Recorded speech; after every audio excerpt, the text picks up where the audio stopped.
नमस्कार दोस्तों, word study 3.0 की इस ऑनलाइन कक्षा में आप सभी का स्वागत है। आज की इस वीडियो में मैं यूपी स्पेशल से संबंधित जो भी प्रीवियस ईयर के क्वेश्चंस आए हैं, चाहे वो पीसीएस का एग्ज़ाम रहा हो, चाहे वो आरओ का रहा हो, एआरओ का रहा हो, वीडियो का रहा हो, जितने भी यूपी गवर्नमेंट द्वारा परीक्षाएं कराई जाती हैं, उनमें जो भी यूपी स्पेशल से संबंधित प्रीवियस ईयर के क्वेश्चंस आए हैं, उन प्रश्नों को आज हम लोग इस वीडियो में सिलसिलेवार तरीके से देखेंगे। तो आइए हम लोग अपने टॉपिक की ओर बढ़ते हैं।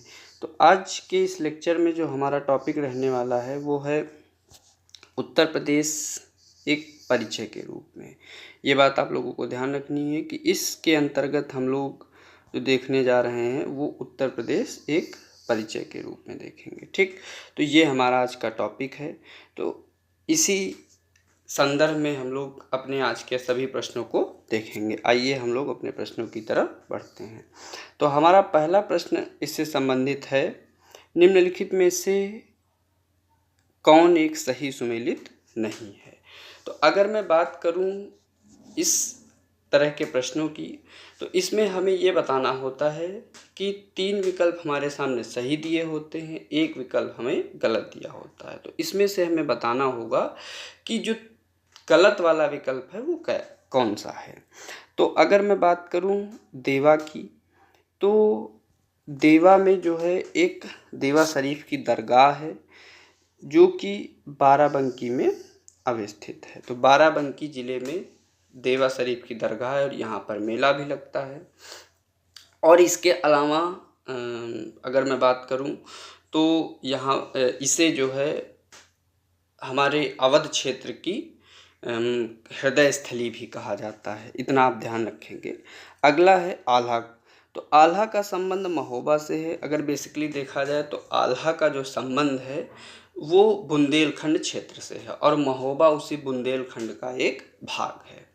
अगर मैं बात करूं आल्हा की, तो आल्हा खंड नाम का एक आल्हा खंड रचना है जो कि जगनिक की है और जगनिक ने आल्हा उदल नाम के 2 बुंदेलखंडी या 2 बुंदेला सूर योद्धाओं का जो है इसमें वर्णन किया। अब अगला अगर बात किया जाए कर्मा की, तो कर्मा जो है मथुरा से संबंधित नहीं है। कर्मा सोनभद्र और मिर्ज़ापुर की जो आदिवासी जनजातियां हैं उनके द्वारा किया जाने वाला लोक नृत्य है। तो इसका जो गलत मिलान है वो कर्मा से किया गया है। और इसका फिर अगला जो मिलान है वो कजरी, जो कि एक लोक नृत्य है। और कहाँ का लोक नृत्य है, तो आपको दिखाई दे रहा होगा मिर्ज़ापुर का लोक नृत्य है। तो इस प्रकार से इस प्रश्न का जो सही जवाब हो जाएगा वो है कर्मा। ठीक, तो इस प्रकार ये हमारा प्रश्न कंप्लीट हो गया। आइए हम लोग दूसरे प्रश्न की ओर चलते हैं। इससे पहले आइए हम जान लेते हैं कुछ देवा शरीफ से संबंधित तथ्य है, इसके बारे में हम लोग जान लेते हैं। तो अगर देवा शरीफ की बात किया जाए तो देवा शरीफ जो है लखनऊ से जो है मात्र 42 किलोमीटर दूर, ध्यान रखना है कि लखनऊ से कितना 42 किलोमीटर दूर यहाँ से अवस्थित है। और इसे जो है अवध क्षेत्र की हृदय स्थली के रूप में भी जाना जाता है और ये बाराबंकी ज़िले में आती है। इस बात को ख़ास तौर पे आपको ध्यान रखना है कि बाराबंकी ज़िले में ये पड़ता है।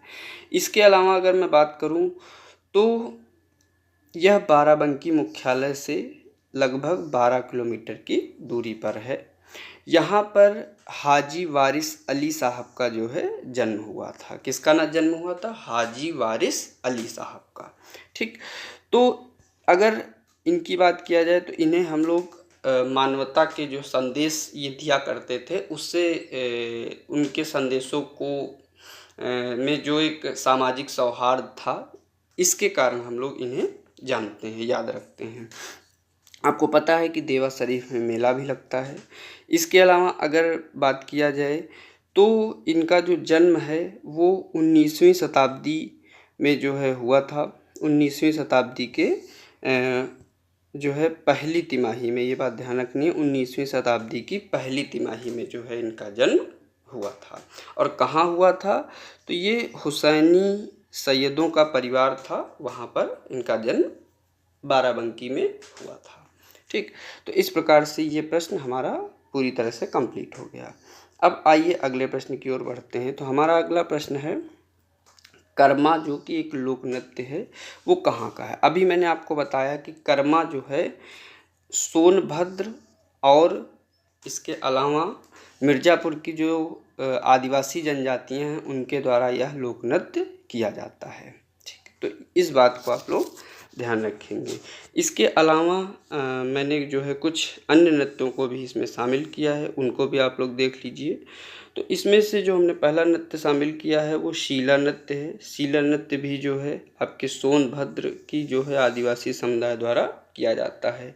इसके अलावा धुरिया नृत्य है। तो धुरिया नृत्य भी जो है बुंदेलखंड की कुम्हार जाति द्वारा किया जाता है। इसके अलावा धीवर नृत्य ये कहार जातियों द्वारा किया जाता है। और नटवरी नृत्य जो है ये पूर्वी उत्तर प्रदेश के जो अहीर यानी यादव लोग हैं उनके द्वारा इस नटवरी नृत्य को किया जाता है। तो इस प्रकार से ये आपके सम्मुख जो है ये अन्य नृत्य भी हैं जो कि आप लोग याद रखेंगे। अब आइए अगले प्रश्न की ओर हम लोग चलते हैं। हमसे इस प्रश्न में पूछा जा रहा है कि उत्तर प्रदेश में निम्नलिखित में से किस स्थान पर एक नाभिकीय ऊर्जा परियोजना अवस्थित है। तो इसकी अगर बात किया जाए तो उत्तर प्रदेश में नरौरा ज़िले में जो है, उत्तर प्रदेश के नरौरा में जो है जो कि हमारे बुलंदशहर में आता है, यहाँ पर एक नाभिकीय परियोजना जो है स्थित है। ये बात ध्यान रखना है। अब इससे संबंधित कुछ अन्य तथ्यों पर भी हम लोग चर्चा करें तो इसमें जो हमारा महत्वपूर्ण तथ्य होने वाला है कि यह जो नरोरा की यूनिट है, पहली यूनिट ये कब स्टार्ट हुई, तो 12 मार्च 1989 को जो है इसकी पहली यूनिट स्टार्ट हुई, जो आपको अपने नोट्स में लिख लेनी है। इसके अलावा जो दूसरी यूनिट है वो 24 अक्टूबर 1991 को जो है दूसरी यूनिट स्टार्ट हुई। ठीक, तो इस प्रकार से आप इसको ध्यान में रखेंगे। अब आइए हम लोग अपने दूसरे प्रश्न की ओर चलते हैं। तो अगला हमारा जो प्रश्न है उसमें ही हमसे पूछा जा रहा है कि उत्तर प्रदेश में पाए जाने वाले मुख्य खनिज कौन कौन से हैं। तो अगर मैं उत्तर प्रदेश की बात करूं तो उत्तर प्रदेश खनिज की दृष्टि से जो है अत्यंत ही पिछड़ा हुआ राज्य है। यहाँ पर जो हमारे पूरे भारत में जो भी खनिज उत्पादन होता है उसका मात्र 1% उत्पादन उत्तर प्रदेश राज्य में किया जाता है। इस बात को आप लोग ध्यान रखेंगे। तो उत्तर प्रदेश में जो मुख्य रूप से पाए जाने वाले खनिज हैं वो हैं लाइमस्टोन और डोलोमाइट, यानी कि लाइमस्टोन यानी चूना पत्थर जिसे हम कहते हैं। तो उत्तर प्रदेश में लाइमस्टोन की प्राप्ति होती है, इसके अलावा चूना पत्थर की प्राप्ति होती है। तो इसका जो सही जवाब हो जाएगा वो हो जाएगा ऑप्शन नंबर बी हो जाएगा। तो ये आपको ध्यान रखना है। इससे संबंधित कुछ अन्य तथ्य भी हैं जिनको हम लोग आइए जान लेते हैं। तो उत्तर प्रदेश में जो डोलोमाइट है, जो कि मैं लिख दे रहा हूँ डोलोमाइट,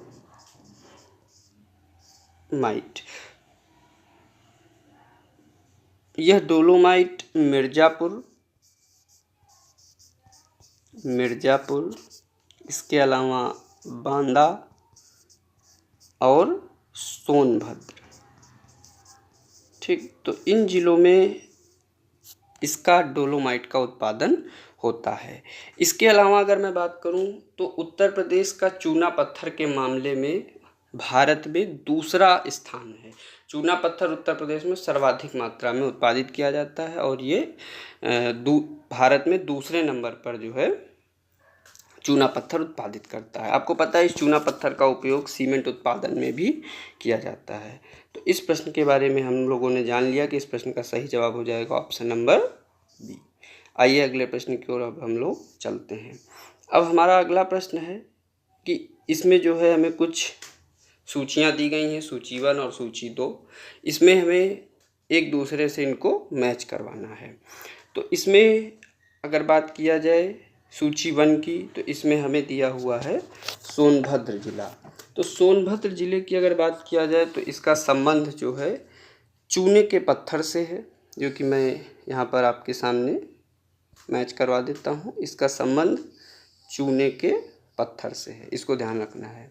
अब अगला है इलाहाबाद, या जिसे आज वर्तमान में प्रयागराज कहते हैं। तो इसका संबंध जो है शीशे वाली बालू से है। यहाँ पर शीशे वाली बालू अच्छे से उत्पादित की जाती है। इसके अलावा ललितपुर की अगर बात किया जाए तो ललितपुर का संबंध तांबा से है, यहाँ तांबे का उत्पादन होता है।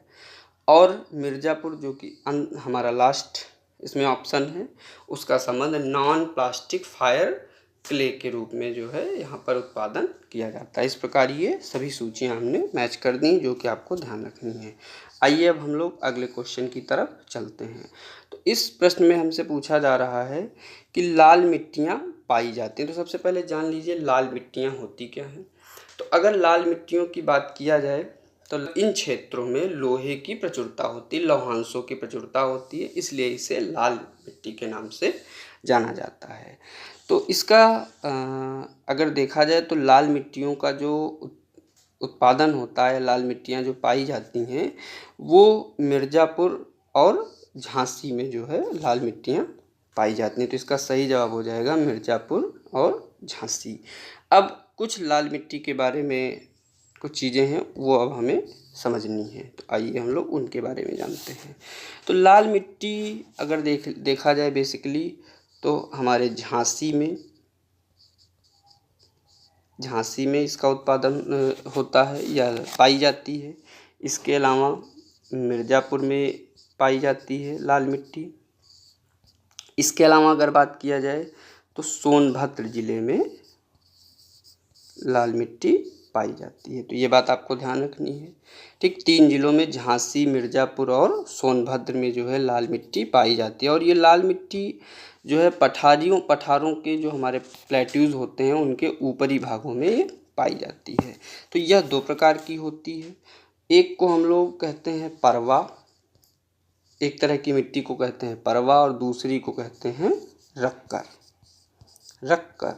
ठीक, तो अगर परवा की बात की जाए तो ये हल्की बलुई होती है। इसके अलावा अगर रक्कर की बात किया जाए तो रक्कर जो है ये क्षारित मृदा होती है। ये जो है क्षारित मृदा होती है। क्षारित मृदा का मतलब ये है कि जो जैसे कोई चट्टान है उसके छोटे छोटे टुकड़े निकलकर बाहर आ जाएं तो उसे ही क्षारित मृदा या अपक्षारित मृदा भी कहते हैं। तो इस प्रकार से ये उसके संदर्भ में जानकारी रही। अब आइए अगले प्रश्न की ओर हम लोग चलते हैं।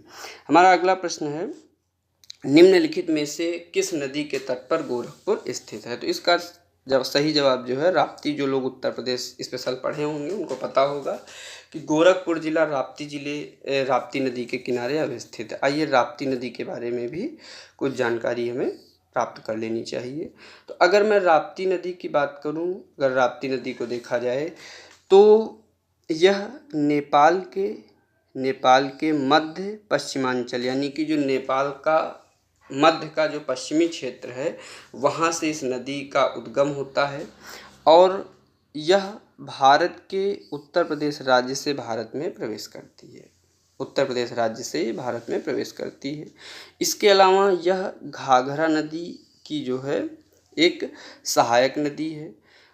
इसके अलावा अगर देखा जाए जो कि घाघरा नदी आपको पता है कि ये गंगा नदी की एक सहायक नदी है। तो इस प्रकार से ये राप्ती नदी के बारे में जानकारी रही।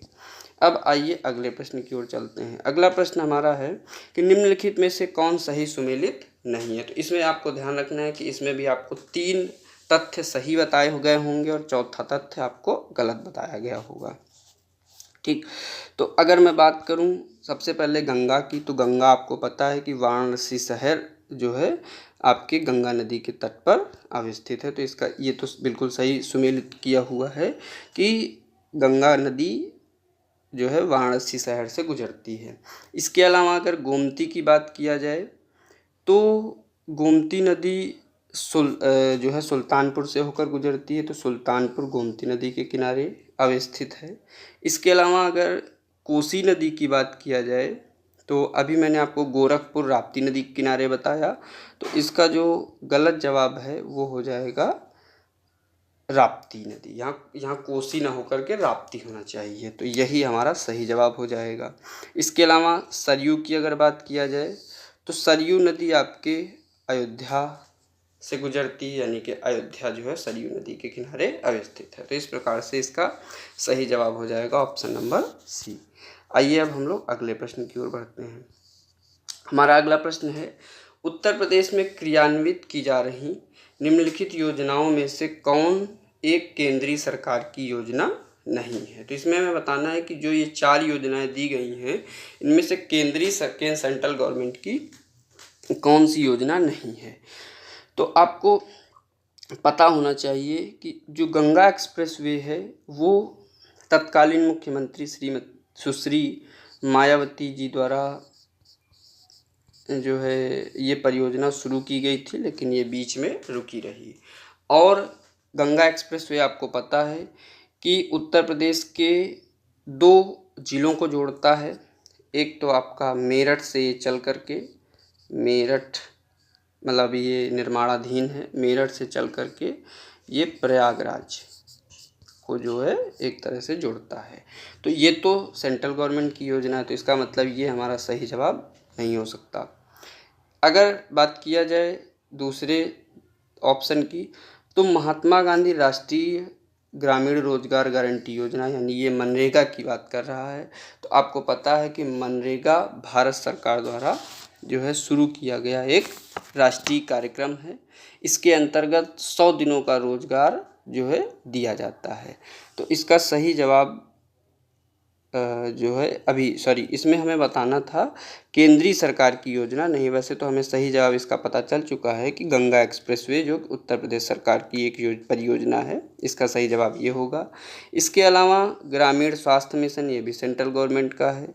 इसके अलावा अगर बात किया जाए तो जवाहरलाल नेहरू राष्ट्रीय शहरी नवीनीकरण मिशन, ये भी जो है केंद्र सरकार द्वारा शुरू की गई परियोजना है। तो इसका सही जवाब है ऑप्शन नंबर ए। अब आइए अगले प्रश्न की ओर चलते हैं। अब इसमें जो है हमें सही सुमेलित करना है। इसमें कुछ मेला दिए गए हैं, उनको हमें मैच करवाना है। तो इसमें माघ मेले का आयोजन जो है वो हमारे प्रयागराज, जो वर्तमान का मतलब प्रयागराज है, वहाँ पर होता है।